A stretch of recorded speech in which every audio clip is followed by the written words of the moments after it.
अस्सलाम वालेकुम वरहमतुल्लाहि वबरकातुहू। अगर आप कर्ज़ की दलदल में फंस चुके हैं, कर्ज़ की वजह से परेशान रहते हैं, उस परेशानी की वजह से आपका सुकून ख़त्म हो चुका है, तो परेशान होने की ज़रूरत नहीं।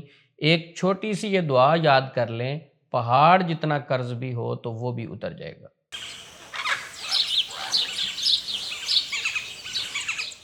आप देख रहे हैं Usman Yazmani official YouTube channel peace and light. कोई माने या ना माने, मकरूज़ शख्स का अमन तबाह हो जाता है। मकरूज़ शख्स को अजीब किस्म की एहसास कमतरी महसूस होना शुरू हो जाती है। पहले कर्ज़ लेने के लिए उसको 100 पापड़ बेलने पड़ते हैं। कर्ज़ वक़्त पर वापस ना करने की सूरत में उसको तौहीन अमेज़ जुमले सुनना पड़ते हैं। इस सूरत में मकरूज़ शख्स जिसने कर्ज़ लिया हुआ दूसरे शख्स से छुपना शुरू कर देता है, और अजीब-ओ-गरीब किस्म के जब वसवसे आते हैं, परेशानी आती है और वो अजीब फीलिंग्स में जाता है, तो फ़ौरी शैतान भी आ जाता है। शैतान उस पर हमले करता है, मुख्तलिफ़ वसवसे डालना शुरू करता है, तुम्हारे ऊपर कर्ज़ है, अपनी इज़्ज़त बचाओ, अपनी इज़्ज़त-ए-नफ्स बचाओ, उसके लिए तुम कोई डकैती कर लो, चोरी कर लो, किसी का हक़ मार लो कोई, और इस तरफ शैतान वसवसे डालना शुरू कर देता है। और दूसरा, नफ्स की तरफ से भी इस तरह के अजीब-ओ-गरीब वसवसे आना शुरू हो जाते हैं, क्योंकि नफ्स को भी बार बार जुमले सुनना पड़ते हैं, मजलिस में बैठ के, महल्ले में बैठ के, रिश्तेदारों में बैठ के।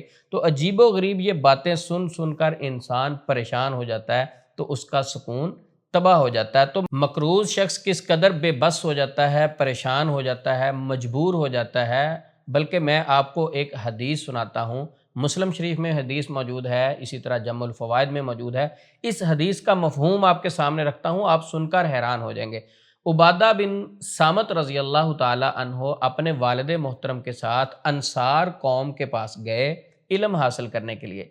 उबादा बिन सामत रज़ी अल्लाह ताला अन्हो कहते हैं कि सबसे पहले हमें वहाँ नबी सल्लल्लाहु अलैहि वसल्लम के सहाबी अबुल यसर रज़ी अल्लाह ताला अन्हो मिले, उनके साथ उनका एक ग़ुलाम भी था।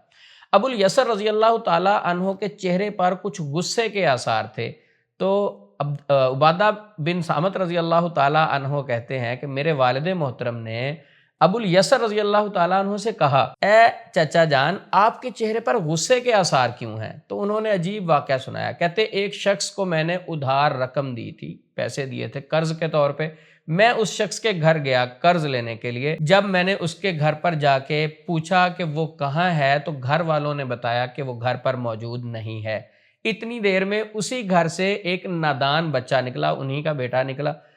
तो उससे पूछा, बेटा आपके वालिद साहब कहाँ हैं? तो उसने बताया कि अब्बा जान आपकी आवाज़ सुनकर वालिदा के कमरे में चले गए। ये बात सुनकर अबुल यसर रज़ी अल्लाह ताला अन्हो को गुस्सा आया कि ये घर पर मौजूद हैं और मुझे गलत गाइड कर रहे हैं कि वो घर पे नहीं है। तो अबुल यसर रज़ी अल्लाह ताला अन्हो ने ऊंची आवाज़ से आवाज़ दी कि बाहर आ जाओ, मुझे मालूम है इस वक्त तुम कहाँ मौजूद हो। इतने में वो शख्स निकला घर से और बाहर आ गया अबुल यसर रज़ी अल्लाह ताला अन्हो के पास। कहते हैं मैंने उससे पूछा, किस चीज़ ने तुझे छुपने पर मजबूर कर दिया? तो उसने बड़े प्यारे जुमले कहे। उसने कहा, सबसे पहली बात है कि मैं तंग दस्त हूँ। तो अबुल यसर रज़ी अल्लाह ताला अन्हो के दिल में भी एहसास था। तो अबुल यसर कहते हैं कि अल्लाह की कसम वाक़अतन तू मजबूर है? उसने कहा, मैं मजबूर हूँ। मैं बाहर इसलिए नहीं आया, आपसे मुलाकात नहीं की कि मुझे खौफ था, मुझे डर था कि मैं बाहर निकलूँगा, आपसे झूठ बोलूँगा, वादा करूँगा तो वादे की खिलाफ वर्जी हो जाएगी, क्योंकि वो चीज़ तो मेरे पास है ही नहीं। मैं अगर वादा कर लूँ 2 दिन का, 3 दिन का, तो मैं वो आपको दे नहीं सकता। तो इसलिए मैं आपका सामना नहीं कर पा रहा था, मैं आपके पास बाहर नहीं आया।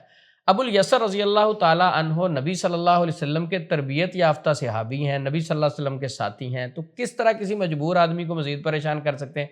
तो उन्होंने कहा कि अगर तो ये सच है तो फिर ये देख। उन्होंने अपना कर्ज वाला रजिस्टर मंगवाया। अबुल यसर रज़ी अल्लाह ताला अन्हो ने कर्ज वाले रजिस्टर पर कलम फेर दिया। कहा, ये कर्ज मैंने ख़त्म कर दिया यहाँ से, अगर तेरे पास सामान आए तो मुझे कर्ज दे देना, अगर तेरे पास कर्ज अदा करने की रकम ना हो तो तू आज़ाद है।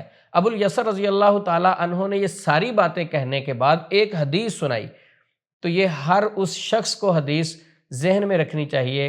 नबी मुकर्रम सल्लल्लाहु अलैहि वसल्लम का फरमाने आली शान है, अगर कोई शख्स मकरूज़ शख्स को मोहलत देता है या उसका कर्ज माफ़ कर देता है, कल क़यामत के दिन अल्लाह रब्बुल इज़्ज़त उसको अपने साए में रखेंगे।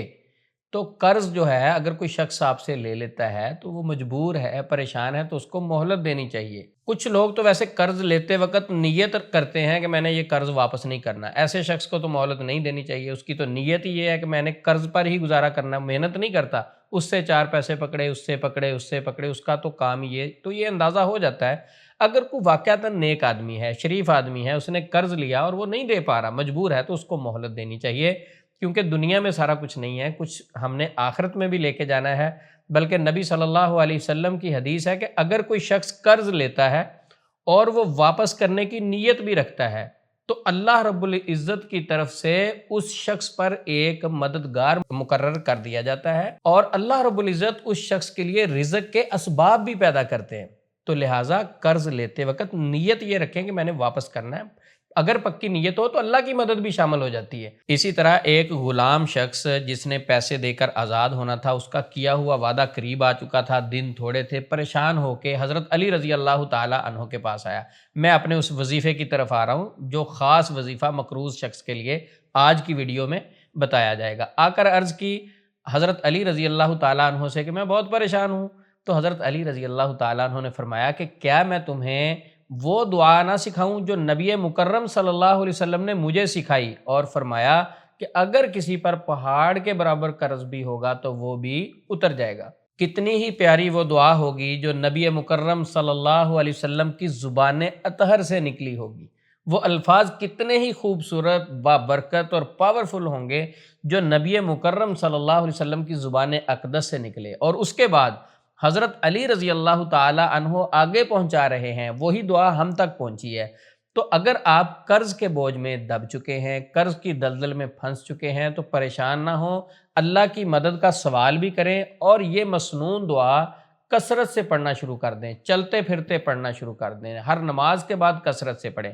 وہ دعا کیا ہے؟ اللہم اکفنی بحلالک عن حرامک وَأَغْنِنِي بِفَضْلِكَ عَمَّنْ سِوَاكَ۔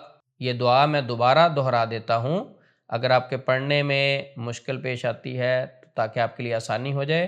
اللہم اکفنی بحلالک عن حرامک وَأَغْنِنِي بِفَضْلِكَ عَمَّنْ سِوَاكَ۔ یہ دعا آپ چلتے پھرتے بھی پڑھیں، ہر نماز کے بعد بھی پڑھیں، کثرت سے اس دعا کو پڑھنا شروع کر دیں۔ تو میرا ذاتی مشورہ ہے کہ مقروض شخص کو ذرا تہجد کی نماز کی بھی پابندی کرنی چاہیے، تہجد کے وقت دعا کریں، کیونکہ اس وقت تو اللہ رب العزت خود آ کے بار بار پوچھ رہے ہوتے ہیں کوئی ہے پریشان۔